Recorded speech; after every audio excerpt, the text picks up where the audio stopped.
They say you should never reveal all your cards at once. For 8 long years, I've lived by that rule, letting everyone think I was a struggling nobody. Even my wife, Sophia, the woman I thought I loved, had no idea who I really was. And that night, sitting on the corner of our leather sectional, sipping a glass of water like I didn't have a care in the world, I let them laugh. Sophia, with her flawless curls and that gleaming pearl necklace I bought her, was in her element. She loved playing hostess, especially to her circle of friends. Well, I called them her entourage. They were the type who'd wear designer dresses to a backyard barbecue just to outshine one another. And tonight, they'd found their entertainment for the evening. Me, Daniel, sweetheart, why don't you tell them about your latest job hunt?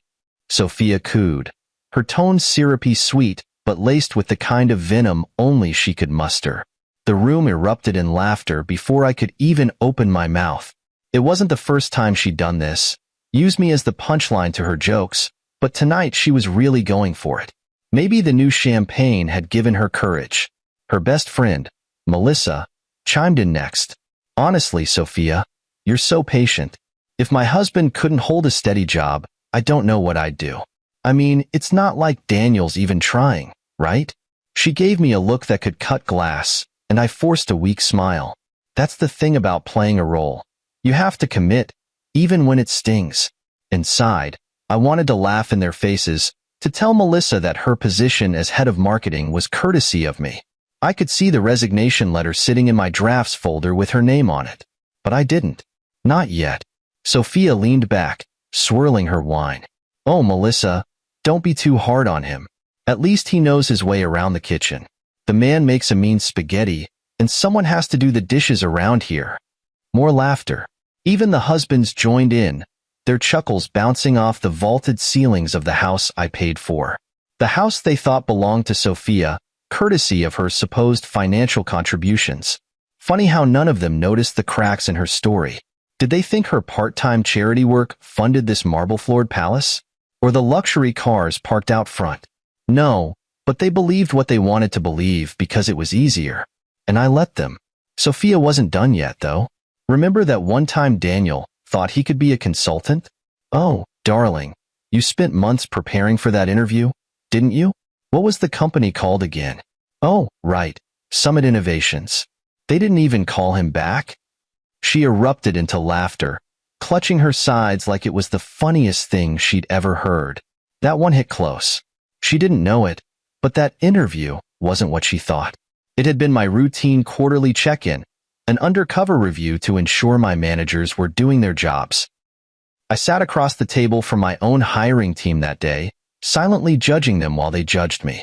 It was my way of keeping things in check. And now, my own wife had turned that into a joke. The rest of the night passed in a blur of cruel remarks, shared glances, and clinking glasses. They didn't see the way my grip tightened around my drink or notice the fire building behind my calm expression. That's the funny thing about people like them. They assume the quiet ones are weak. But weakness isn't silence. Weakness is thinking your throne is secure when it's built on lies. Eventually, Sophia waved me off to the kitchen, saying, "Be a dear and get us another bottle, won't you?" I stood and did as she asked, my face a mask of quiet submission. But as I walked away, I caught the words she whispered to Melissa. Honestly, I don't know how much longer I can do this. A man without ambition is just embarrassing. Embarrassing. That's what she called me. I felt the heat rising in my chest, but I swallowed it down. That night wasn't about reacting. It was about remembering. Every word they said, every laugh they shared, was fuel for what was to come. As I stood in the kitchen, uncorking another bottle of champagne I'd bought, I glanced at the clock.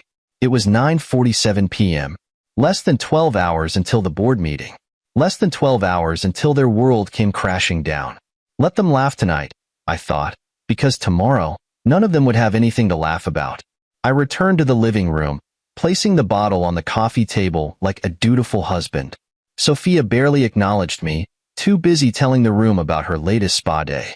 I sat back down, taking my place in the corner, invisible and insignificant in their eyes. But inside, I was smiling. Let them mock me. Let them think I'm nothing. Because when the clock struck 9 the next morning, they'd learn the truth. The man they belittled wasn't just their equal. He was their boss.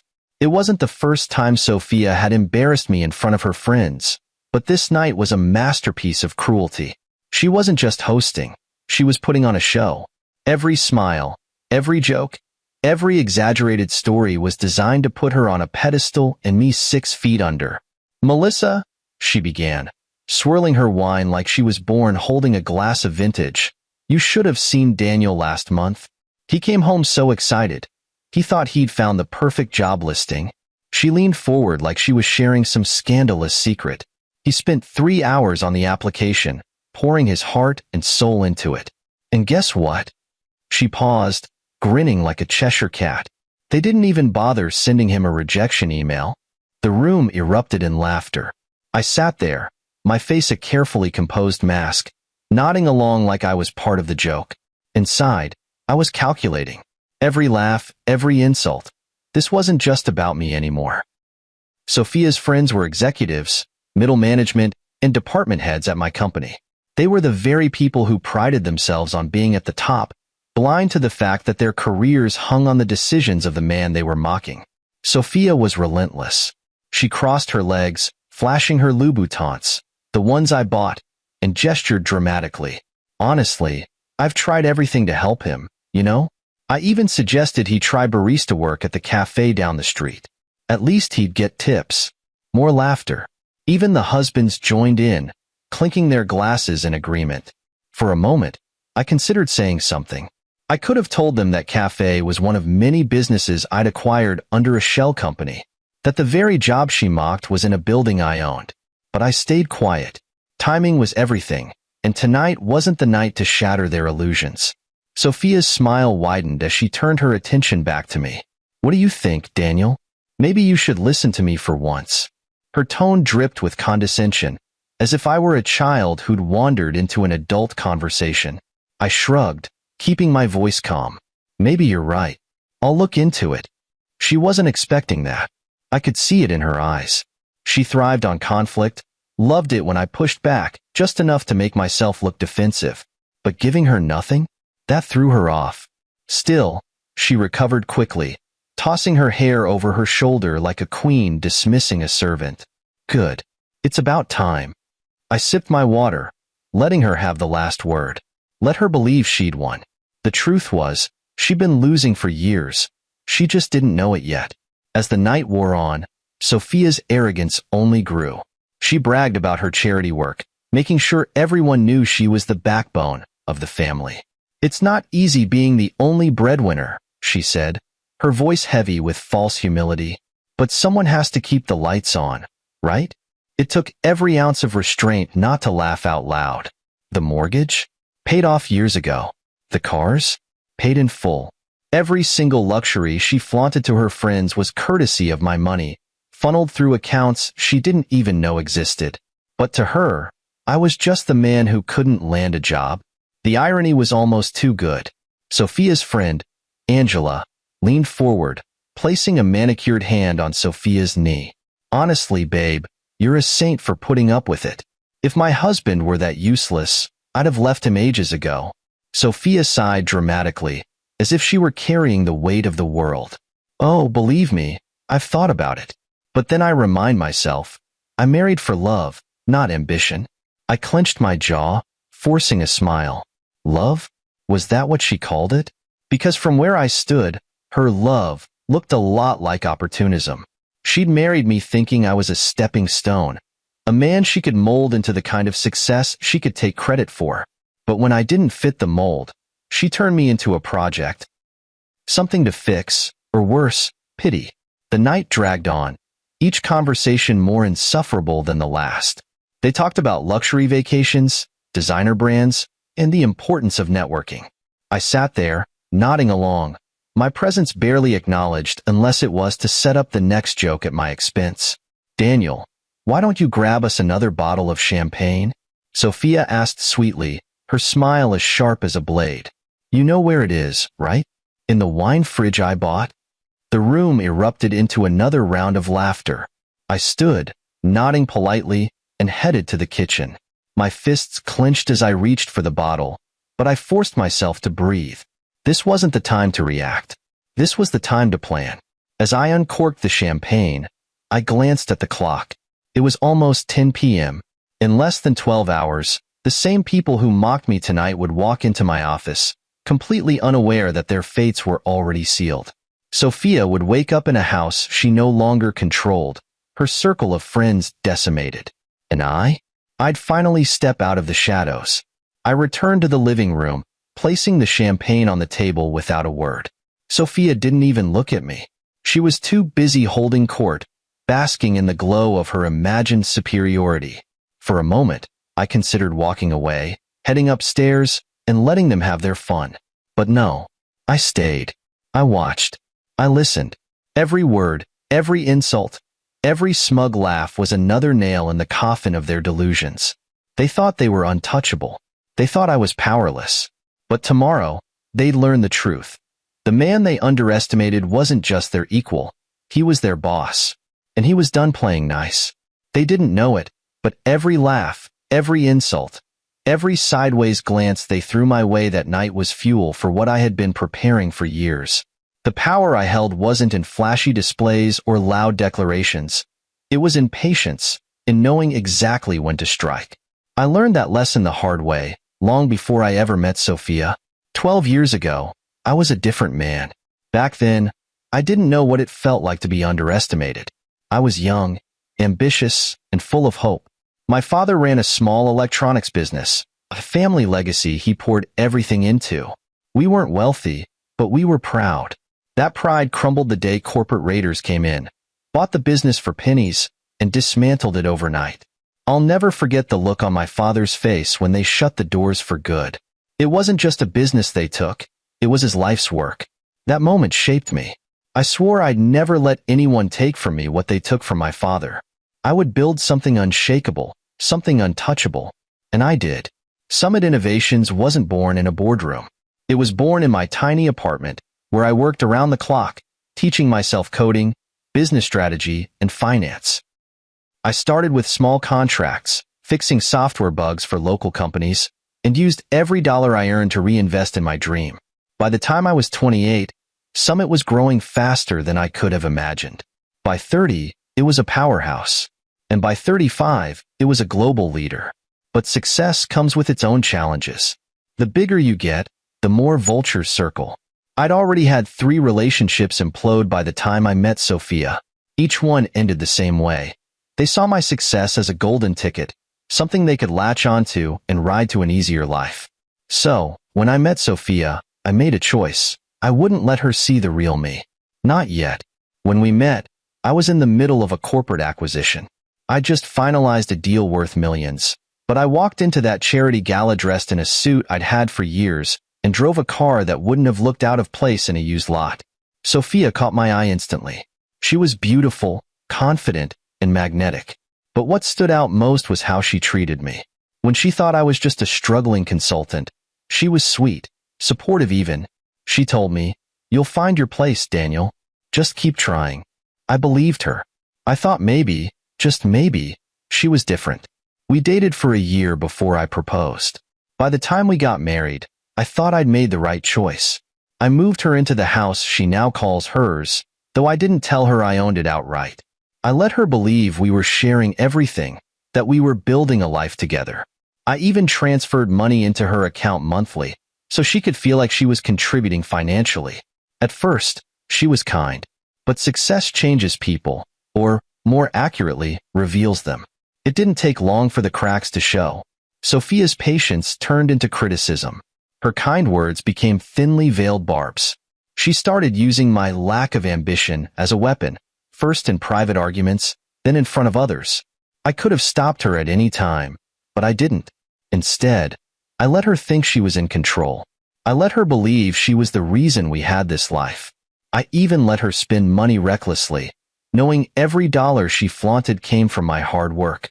What she didn't know was that I was always watching. I wasn't just building a company. I was building safeguards.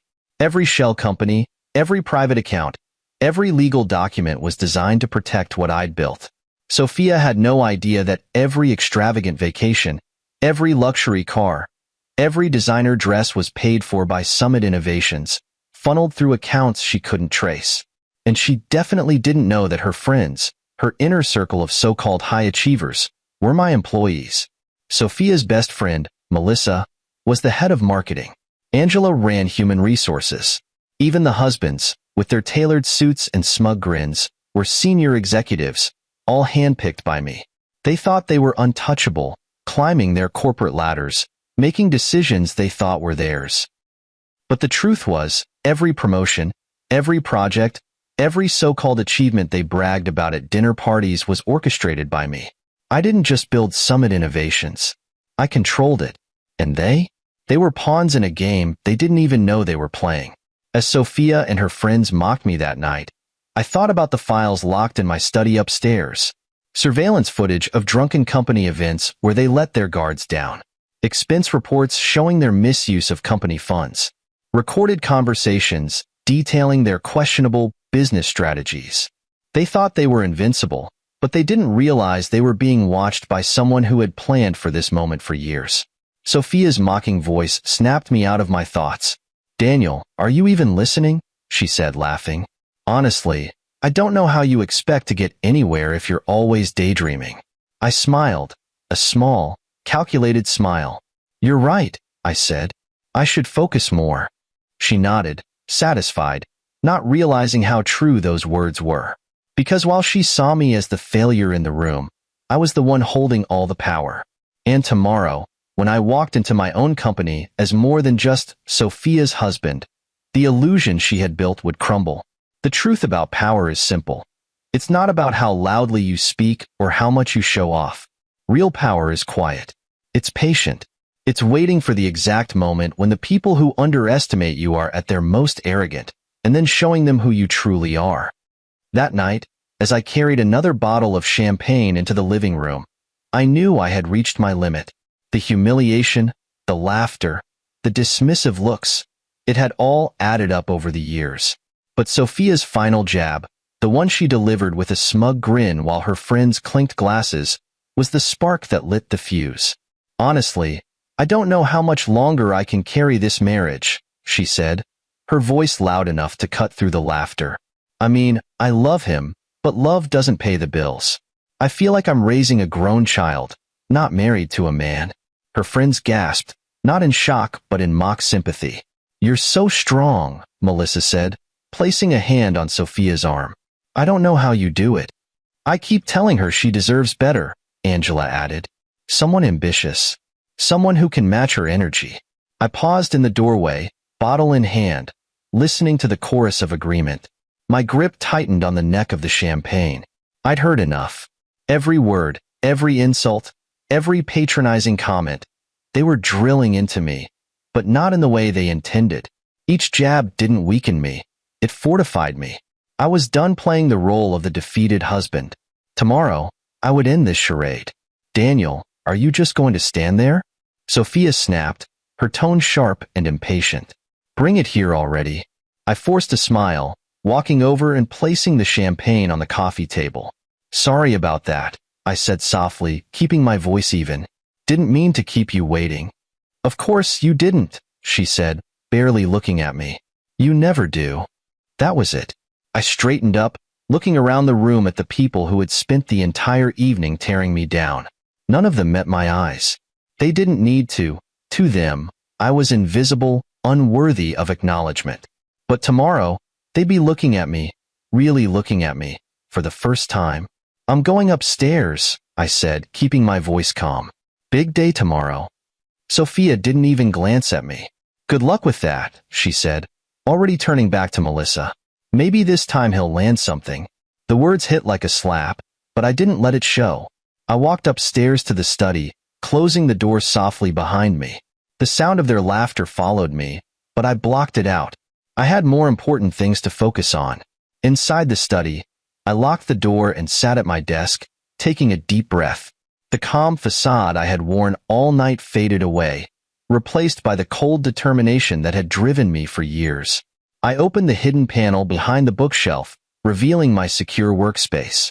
3 monitors lit up, displaying live feeds from the company, financial reports, and the personal files I'd gathered on Sophia and her friends. I started with Melissa, head of marketing. She had been siphoning funds from the department for years, disguising it as event planning expenses. The receipts in my files told a different story. Lavish vacations, personal shopping sprees, even a down payment on a car. It was all documented, every dollar accounted for. Angela was next. As head of HR, she had covered for executives who violated company policies, sweeping harassment complaints under the rug. Her emails, flagged by my team, were filled with thinly veiled threats to employees who dared to speak up. The husbands weren't any better. Greg, the VP of sales, had inflated quarterly figures to boost his bonuses. Scott, in operations, had been leaking proprietary information to competitors. And they all thought they were untouchable. And then there was Sophia, my wife, the woman who claimed to carry our marriage. She didn't work for the company directly, but she had benefited from it more than anyone. She had used my money to fund her image as a successful socialite, hosting charity events and galas, all while belittling me to anyone who would listen. But the part that stung the most was her betrayal. I had the evidence in front of me, messages exchanged with another man, flirtations at first, then full-blown plans for weekends away. She thought I didn't know. She thought I was too blind, too weak to see what was happening right under my nose. I leaned back in my chair, staring at the screen. The weight of everything, the lies, the manipulation, the mockery, it should have crushed me. But instead, I felt a sense of clarity. I wasn't angry. Anger was too simple, too fleeting. What I felt was purpose. Tomorrow wasn't just about revenge. It was about justice.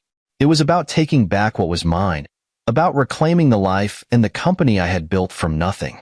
Sophia and her friends had spent years tearing others down, using their positions of power to enrich themselves at the expense of those beneath them. They thought they were untouchable, that their titles and connections made them invincible. But they were wrong. So very wrong. I reached for my phone, sending a message to Sarah, my most trusted executive. Everything is in place for tomorrow. Be ready. Her reply came within seconds. All set? They won't see it coming. I closed the hidden panel and leaned back, the faint hum of the monitors the only sound in the room. Downstairs, I could still hear the laughter, the clinking glasses, the sound of their arrogance echoing through the house. But it didn't bother me anymore. Let them laugh. Let them think they'd won. Because tomorrow, the laughing would stop.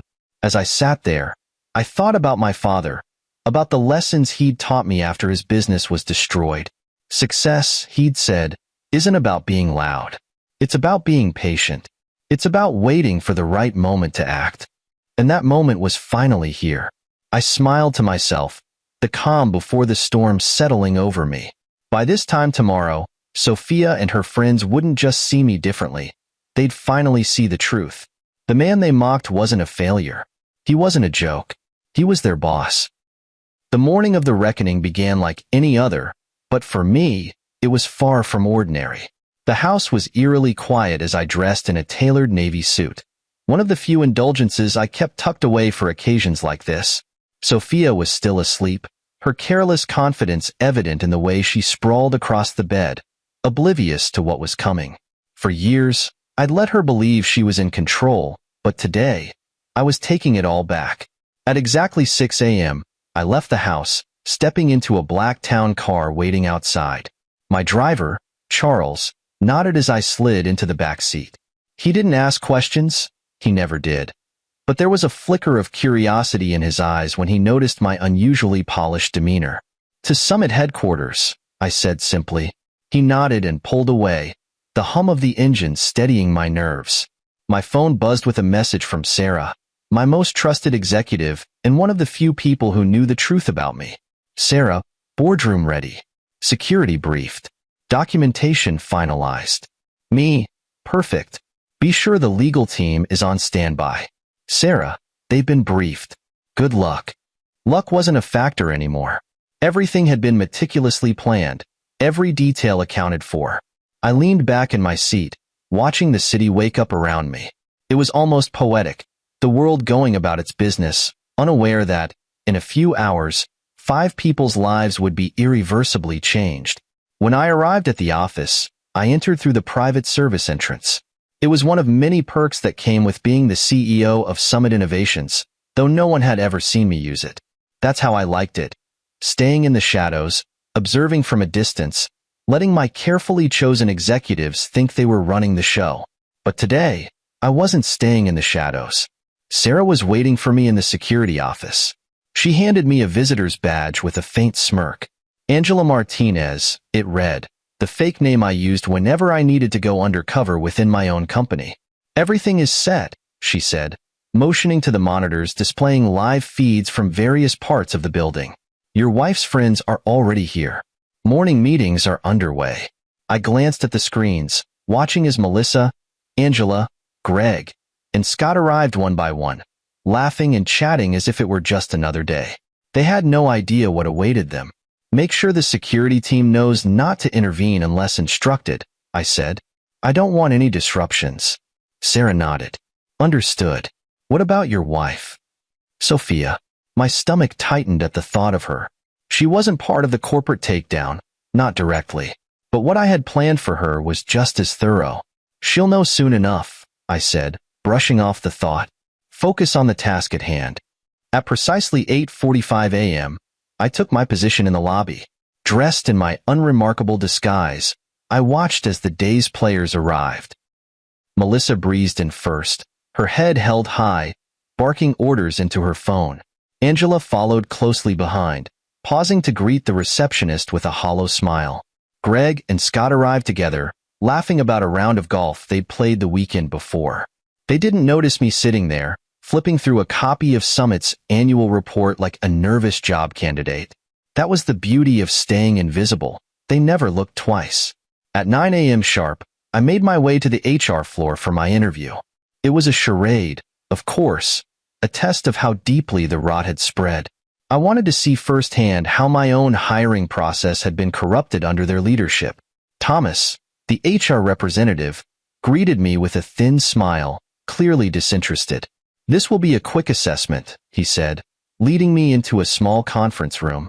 Just a few basic skills tests and a short interview. The skills test was almost laughable in its simplicity. I made intentional errors, fumbling with questions I could have answered in my sleep.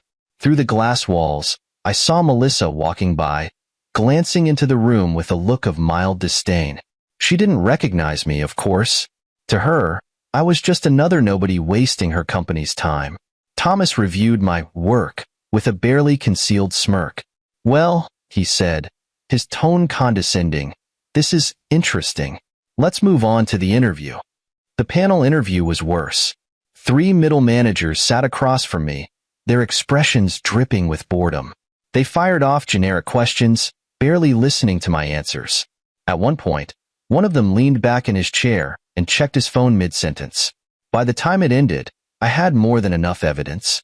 The culture they had cultivated was rotten to its core, dismissive, arrogant, and completely detached from the values Summit Innovations was built on. At 10:15 a.m., I made my way to the executive conference room. It was time for the main event. Through the partially open door, I could hear them laughing, their voices carrying the same smug tone I'd endured the night before. You should have seen her face during the interview, Melissa was saying. She looked like she hadn't touched a computer in years. Oh, that's classic, Angela replied, her voice thick with amusement. No wonder HR keeps rejecting people. Where do these applicants even come from? My hand tightened on the doorknob, but I didn't hesitate.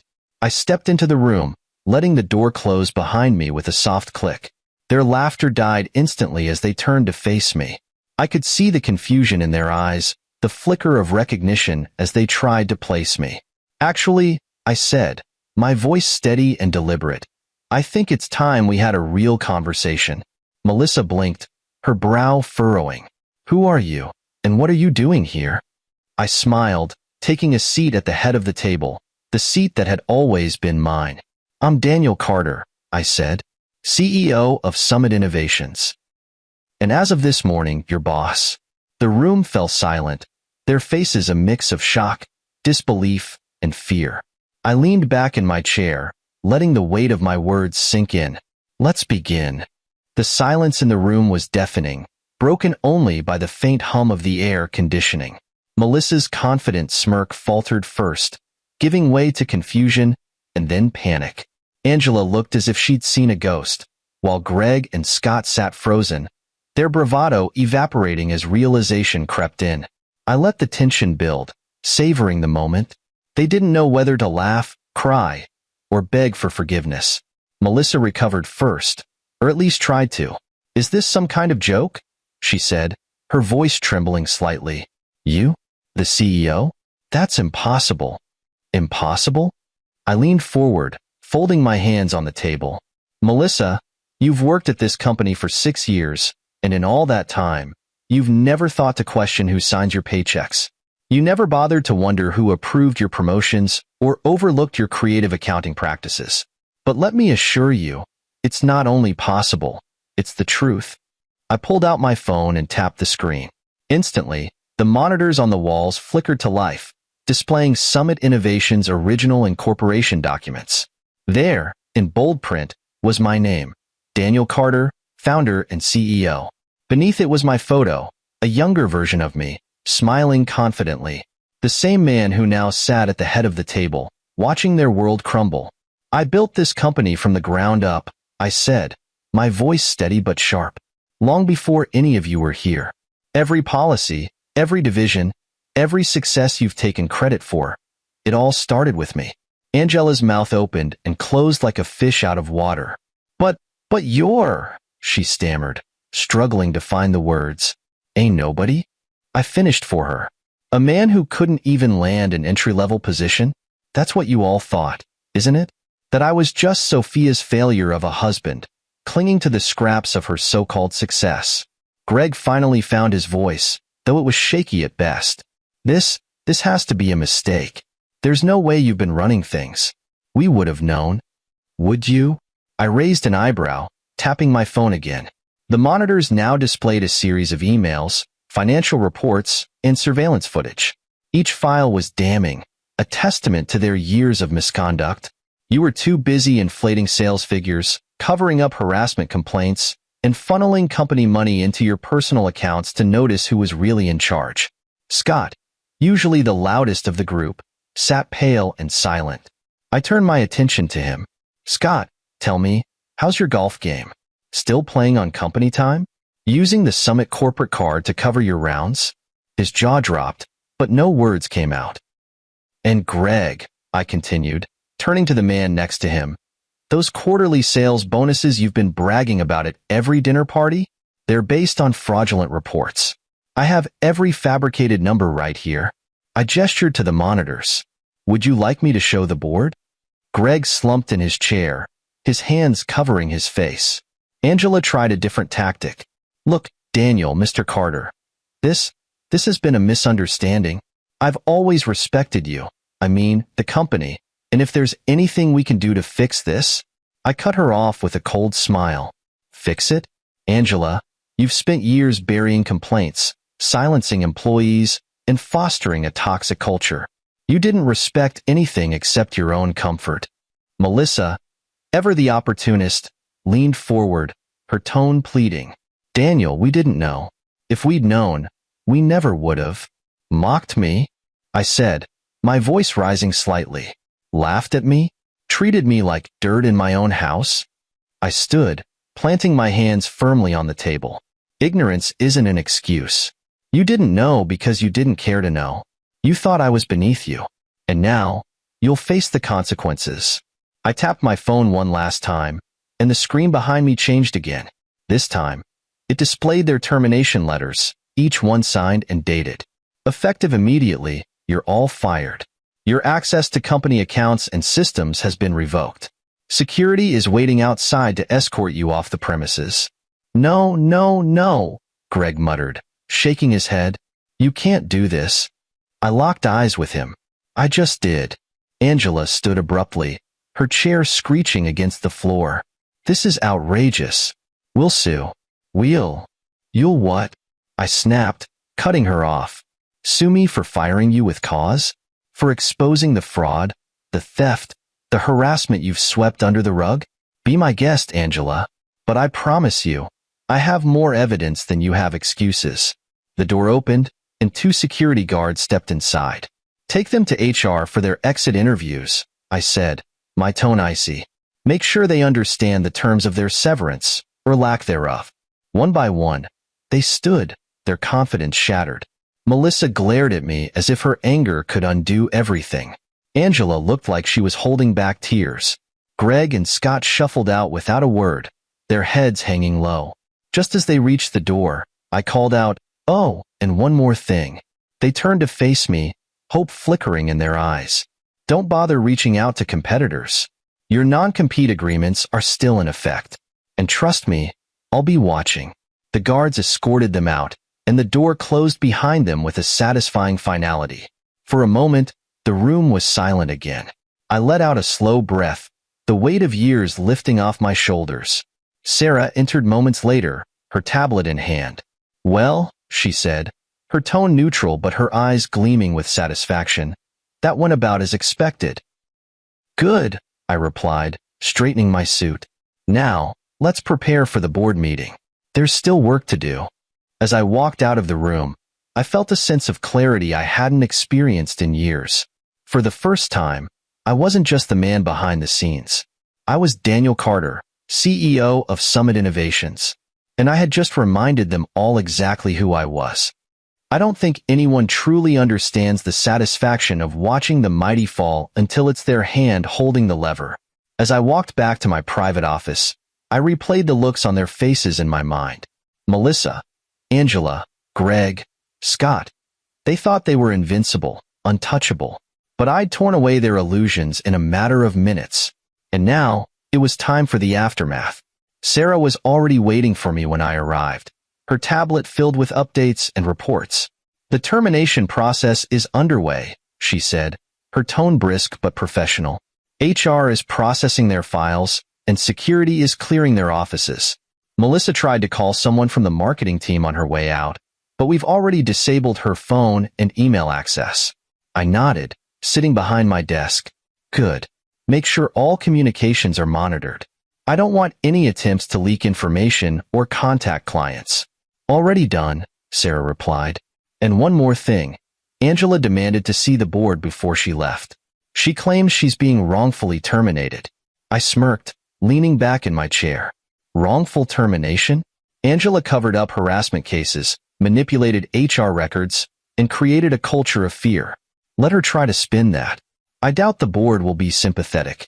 Sarah smiled faintly, a rare crack in her usually stoic demeanor. "I didn't think so, but I figured I'd let you know." By noon, the fallout was well underway. Security cameras showed Melissa pacing the parking lot, shouting into her phone. Greg sat slumped on the curb, staring at the ground.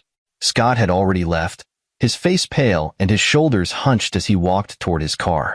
Angela, of course, had been escorted out kicking and screaming, her righteous indignation falling on deaf ears. It was a fitting end for people who had spent years wielding their power to tear others down. And the best part? They still didn't fully understand the scope of what I had done. I pulled up my laptop and opened the live feeds from their exit interviews. Each one was being recorded, of course, for legal purposes. Melissa sat across from the HR representative, her voice tight with anger as she tried to negotiate her severance. "This is ridiculous," she said, slamming her hand on the table. "I've been with this company for years. You can't just fire me." The HR representative didn't flinch. "Your termination is for cause," she replied calmly. "Per your contract, you forfeit severance and stock options under these circumstances. The documentation is all here." Melissa's face turned red as she flipped through the file in front of her. "This is absurd. Cause? What cause?" "Fraudulent expense reports," the representative said, her voice steady. "Unauthorized use of company funds. Gross misconduct." Melissa leaned back in her chair, shaking her head. "This isn't over," she muttered. Oh, but it was. Greg's interview was next. He didn't argue as much as Melissa, but his desperation was just as evident. "Look, I know I've made mistakes," he said, his voice low. "But you don't have to do this. I've got a family to support." The HR representative gave him the same calm explanation. "Your termination is for cause. You will not receive severance or stock options. He hung his head, muttering under his breath. This can't be happening. Angela was the last. True to form, she came in swinging.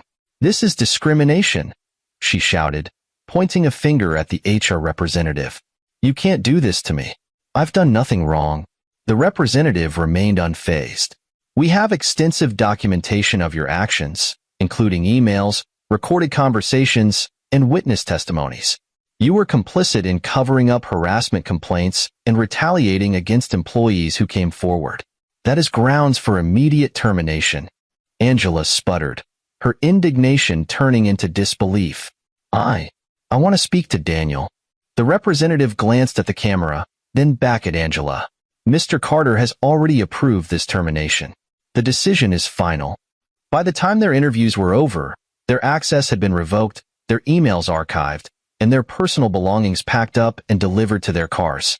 Sarah confirmed the process had gone smoothly. They're officially out, she said, placing her tablet on my desk. The office feels lighter already. I smiled. It's amazing how much dead weight can drag a place down. But the day wasn't over yet. There was still one more person who needed to face the consequences. Sophia. At 1:30 p.m., just as I was reviewing the final reports from HR, my phone buzzed. It was Sophia.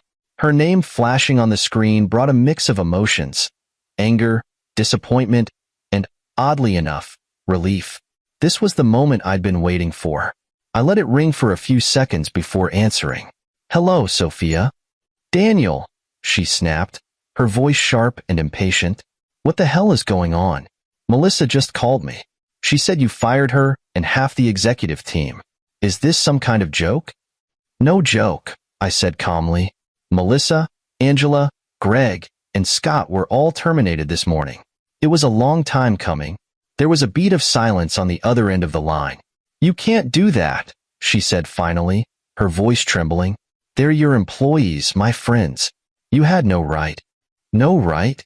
I leaned back in my chair, the faintest hint of a smile tugging at my lips.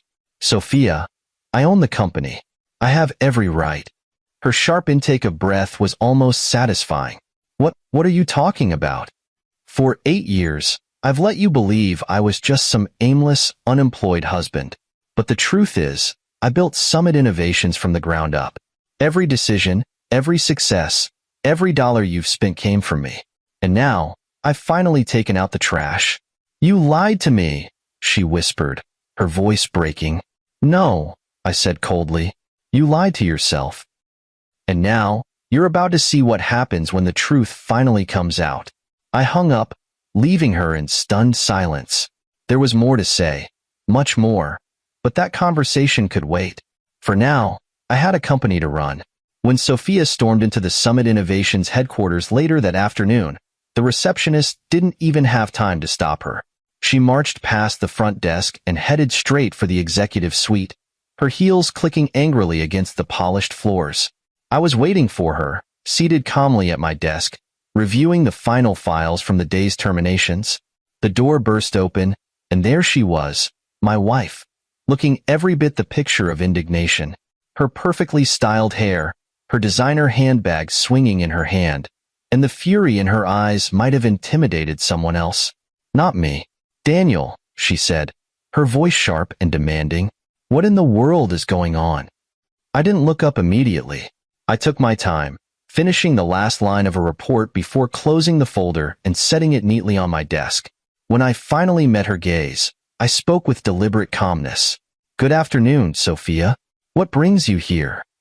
What brings me here? She repeated, her voice rising.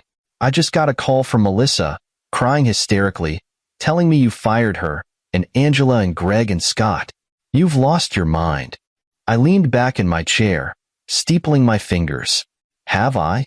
Or have I finally decided to clean up the mess they've made of my company? Sophia blinked, caught off guard by the words. Your company? She scoffed, shaking her head. What are you talking about? Summit isn't yours. It is, I said, my voice steady. It always has been. For a moment, she was silent, the weight of my statement sinking in. Then she laughed, a bitter, disbelieving sound. This is some kind of joke, right? You're trying to, what? Scare me? Humiliate me?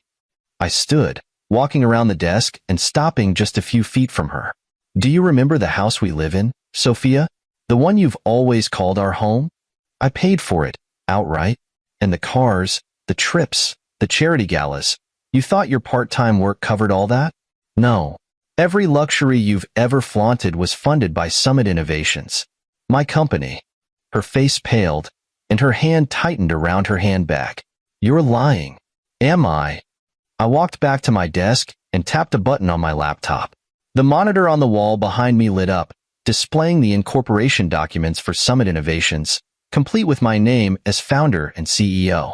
You've been living off my success for years, Sophia. And while you were busy mocking me, I was busy building an empire. She stared at the screen, her mouth opening and closing as if she wanted to say something but couldn't find the words. You lied to me, she finally whispered, her voice trembling. I didn't lie, I said coldly. I let you believe what you wanted to believe. You saw what you wanted to see. A man you could pity, control, and belittle. You never once stopped to question why everything seemed to come so easily, why the bills were always paid, or why your lifestyle never matched what you thought we could afford. You never cared enough to dig deeper. Her eyes filled with tears, not of remorse, but of anger. You humiliated me in front of my friends. You destroyed them. I raised an eyebrow. Destroyed them? No, Sophia. They destroyed themselves. Melissa was stealing from the company. Angela covered up harassment complaints. Greg falsified sales figures, and Scott leaked proprietary information to competitors. They weren't your friends. They were parasites. Just like you. The word hit her like a slap, and for a moment, I thought she might scream. Instead, she straightened her spine, trying to reclaim some shred of dignity. You've gone too far, Daniel, she said, her voice icy. You think you can just humiliate me like this? You'll regret it. I let out a short laugh. Regret it? Sophia, for years, I've endured your mockery, your condescension, and your utter lack of respect. You made me the punchline of your jokes, parading me around as a failure while you basked in a life I built. The only thing I regret is not doing this sooner. Her anger boiled over then. You can't do this to me, she hissed. We're married. I'm entitled to half of everything. I walked back to my desk, opened another folder, and pulled out a stack of papers. I placed them on the table between us and slid them toward her. That's where you're wrong. You signed a prenuptial agreement when we got married.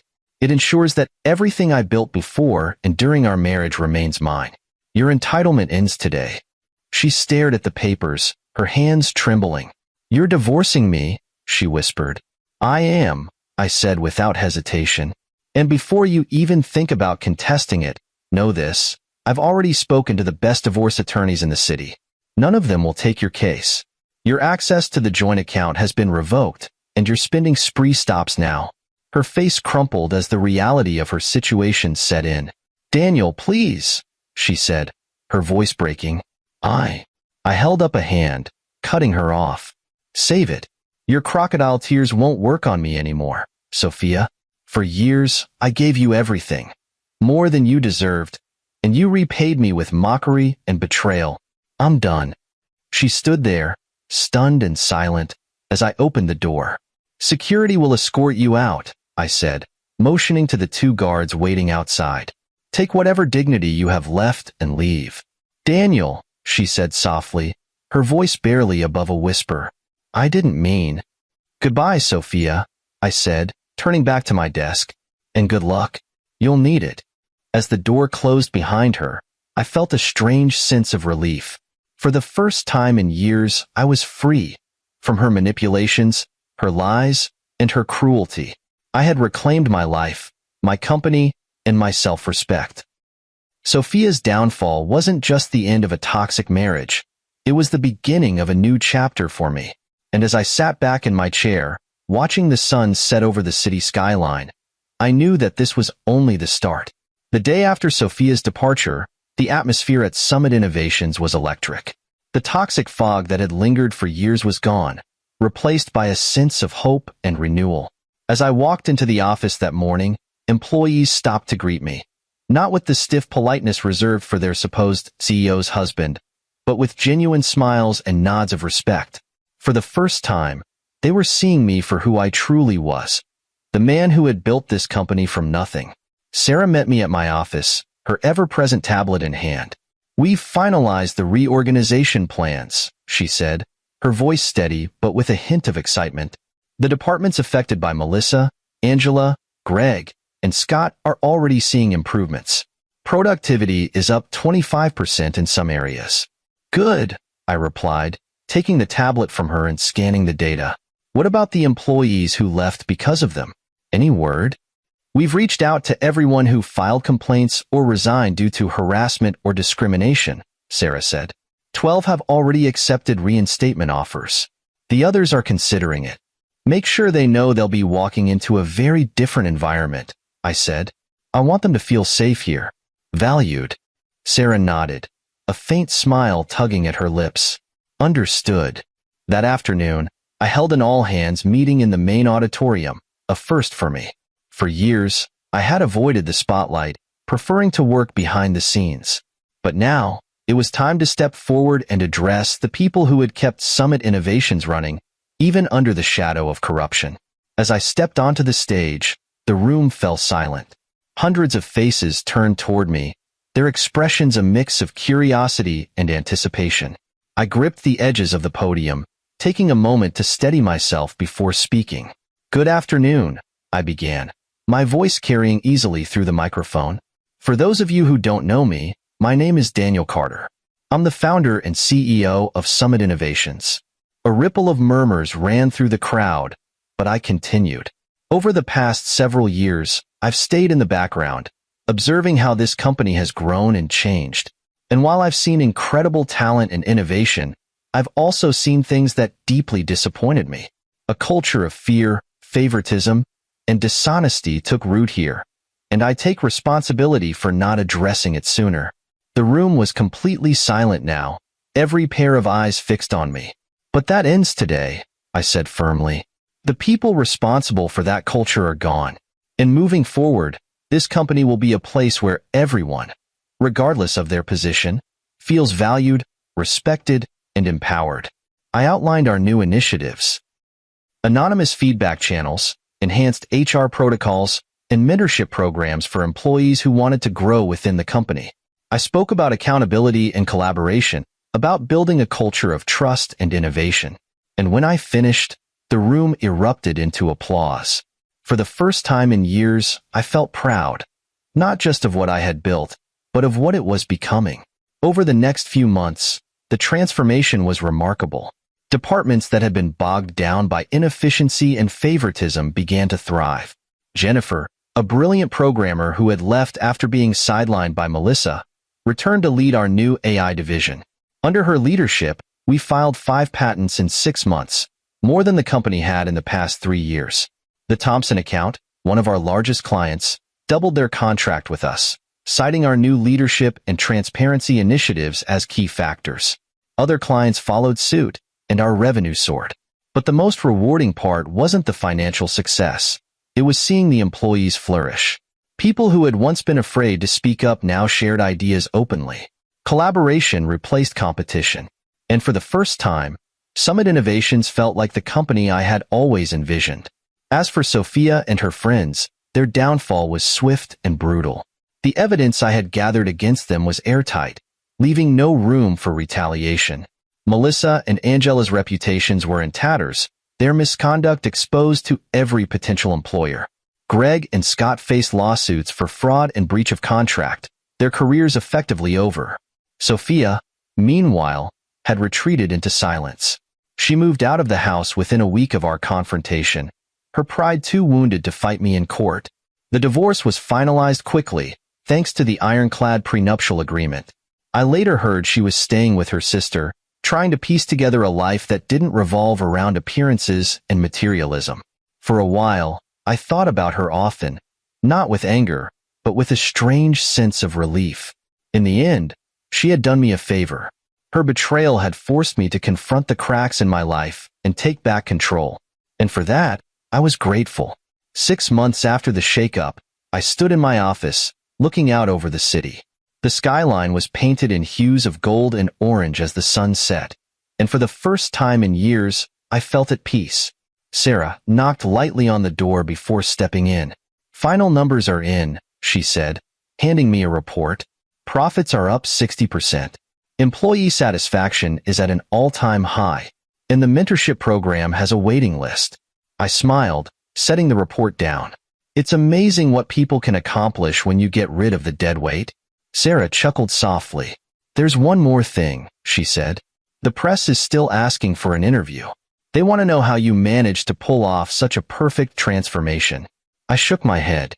"Let the results speak for themselves. I'm not interested in publicity." She nodded, turning to leave, but paused at the door.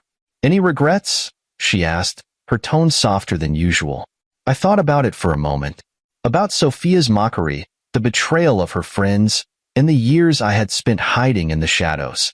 But then I thought about the company we had rebuilt, the people who were thriving, and the future that lay ahead. "No," I said finally. "No regrets. Just lessons." In the end, revenge wasn't about destroying what was broken. It was about rebuilding something better. And as I stood there, watching the city lights flicker on one by one, I knew that Summit Innovations wasn't just a company anymore. It was a symbol of resilience, redemption, and the power of starting over. And I was ready for whatever came next.